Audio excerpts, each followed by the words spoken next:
Hi everybody, Ben here. Thanks again for tuning in and welcome to 2018. I hope you all enjoyed a very well-deserved break over the festive season. Now the talk on everybody's lips is what is happening in the real estate market this year. If we look back towards December, it was definitely an interesting month. There was a large portion of homes that sold, but there were also a number of homes which still hung around over that Christmas break. This could be put down to a couple of things, either overzealous owners or maybe some agents which were a little bit more desperate for stock and maybe put a higher price on that property. That is definitely something worth considering. Now, a number of my key clients I was recommending going through the December month that it might be better off waiting until the January period to sell, as we did see the clearance rates dip to some of the lowest figures that we'd seen over the last 4 or 5 years.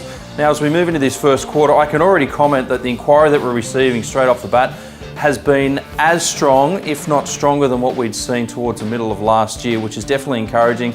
This has probably got to do with a lot of people which were holding off on their moving decisions until the new year. This isn't uncommon.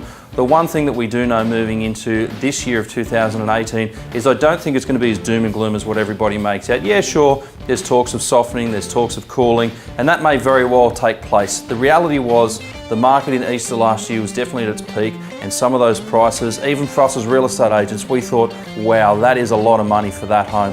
Now, if we look back through the history books, we can go back to 2000, which was the last height of the boom.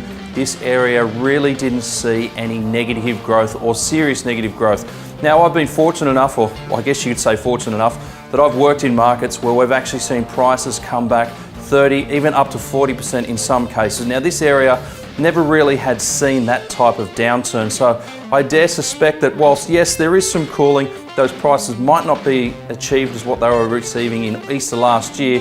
What we're seeing now is a more balanced market. There might be some growth, albeit small, but this area should remain relatively resilient. So anywhere within a 4K radius of the Sydney CBD, we're expecting should remain fairly resilient. Now, the RBA comes out next month.